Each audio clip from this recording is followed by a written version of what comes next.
Professional coaching versus professional counseling. What is the difference? Stay tuned to learn more. I've seen a lot of change, been through a lot of pain. Some things are not the same as they were a year ago. Hi, I'm Kimberly, a licensed professional counselor of over 20 years and a homeschooling mom for 5 of those years. I am also the founder and CEO of the Homeschool Counseling Network, a free advocacy and resource website to help provide all types of resource lists and information free to you, the homeschooling community, to help you and your family on your home education journey. Today, we're going to talk about the differences between professional coaches and professional counselors. In previous videos, we have welcomed you to the Homeschool Counseling Network. We've told you a little bit about what we're about. We've talked about all of the different types of providers that work in the mental health industry, including allied health professionals such as occupational therapists and physical therapists, speech language pathologists, and also let you know about the different types of counseling services that are out there so that you can have a little bit of better information about what services are going to best fit your needs.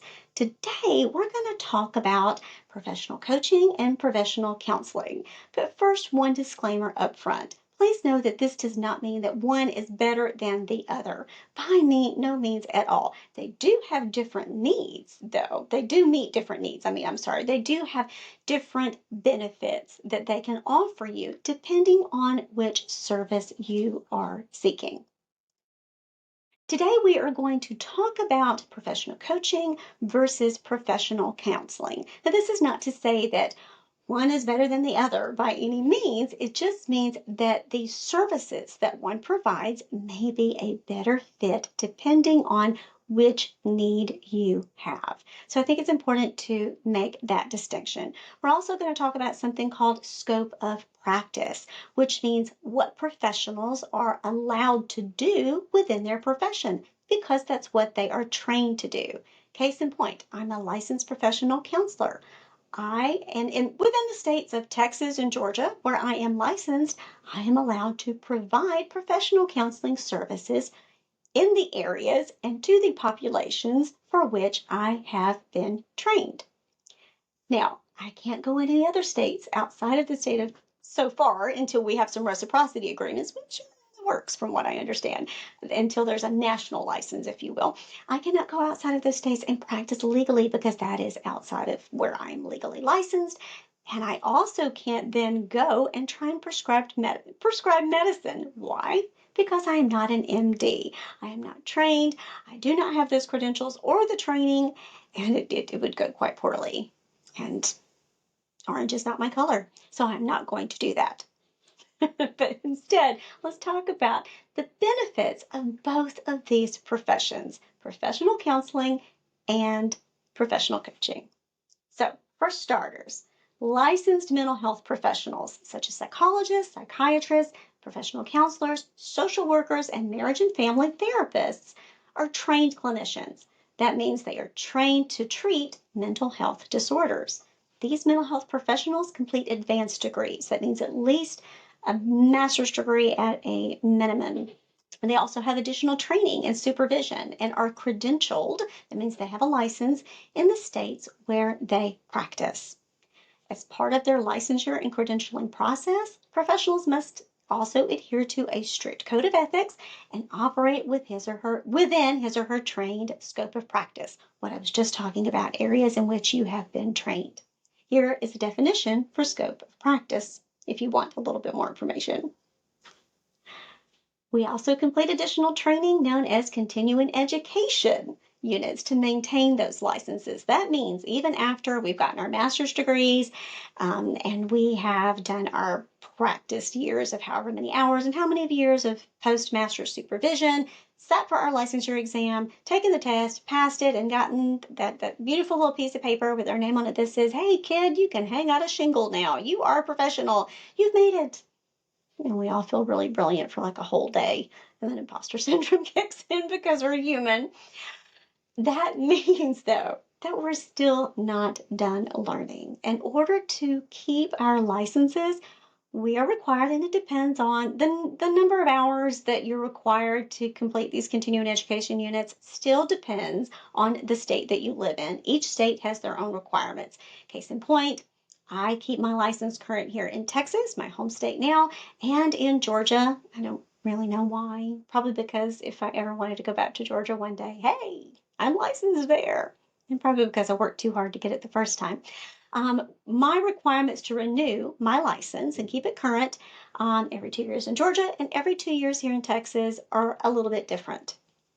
Texas requires, um, well, Georgia's actually pretty strict with what they require. They don't, I digress. I'm not going to go off on that rabbit hole because we'll be here all day.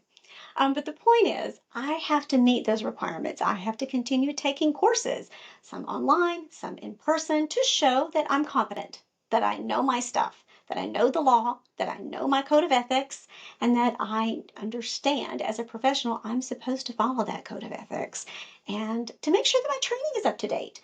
New treatment modalities come out all the time, and you need to keep your skills fresh and learn about how counseling times are changing. So this keeps me fresh and up to date with what's going on in the current atmosphere of counseling or in the world, pretty much as you will. And all therapists have to do that, just like physicians, just like teachers actually have to do in public education with, I think they're called, if I remember, back when I was a guidance counselor, I had to do it for the school too as well. PLUs, professional learning units, they were called when I was working as a guidance counselor in Georgia.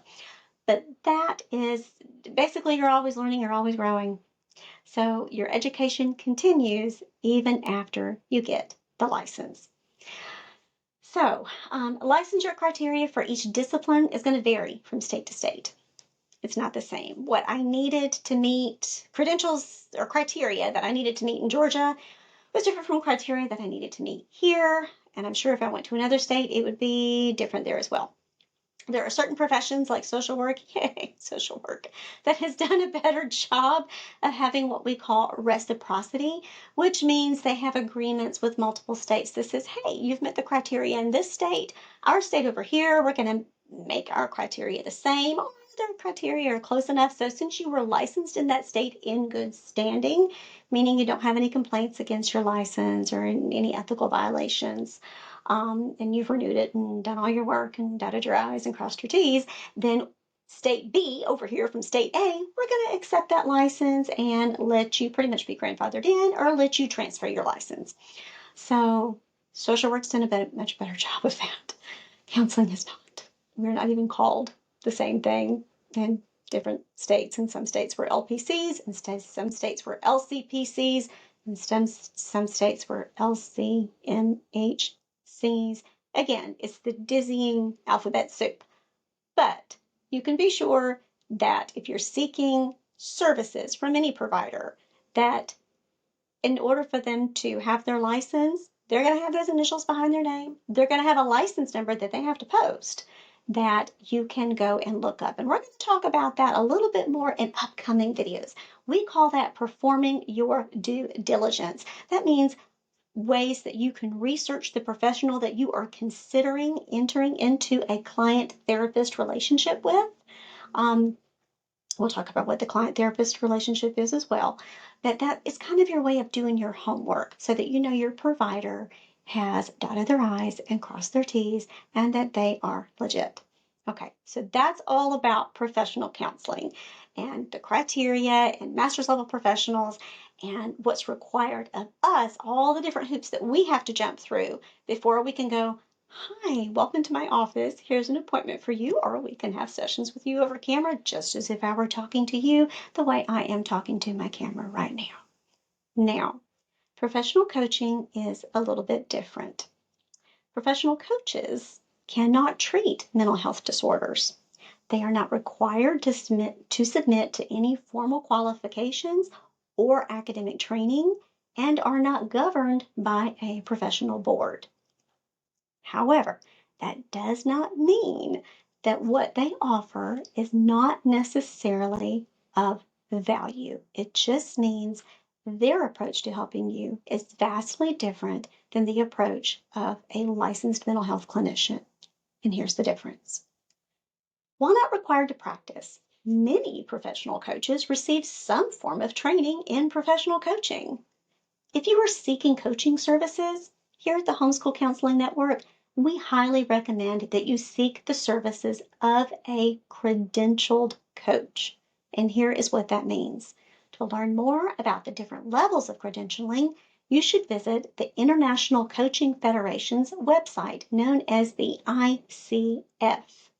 And here is a little bit of information about the ICF. After 25 years in the field, the ICF is considered the gold standard in terms of information for professional coaching. Properly trained coaches, just like properly trained mental health professionals, complete coursework, supervised training hours, evaluations, and exams. Also, professional coaches have different paths and levels of credentialing, such as an associate certified coach, a professional certified coach, and a master certified coach, respectively. It's kind of similar to the different levels of licensure in the mental health field, like associate's level of licensure, which is the first level of licensure that you can get.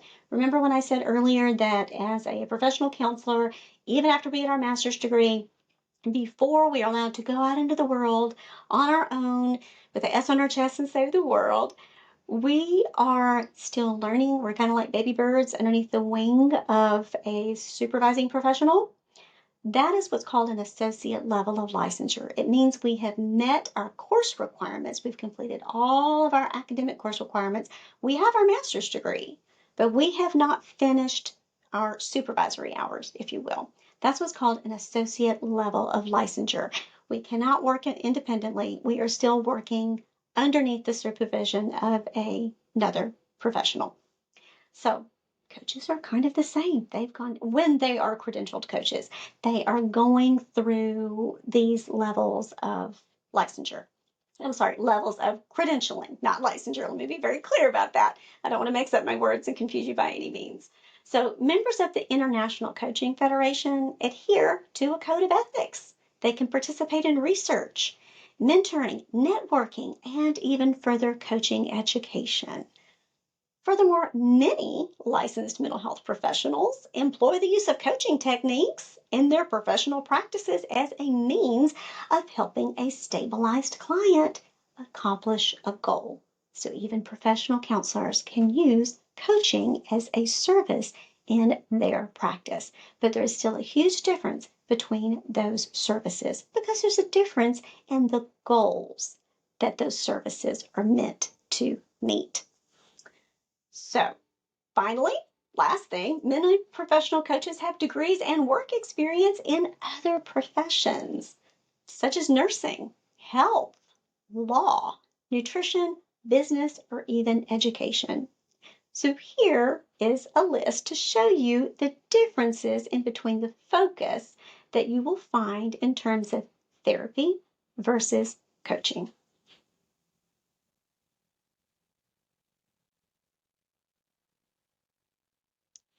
Professional coaching and professional counseling or therapy services they can kind of feel like they overlap sometimes. Well, both disciplines work to empower clients to live healthy and fulfilling lives.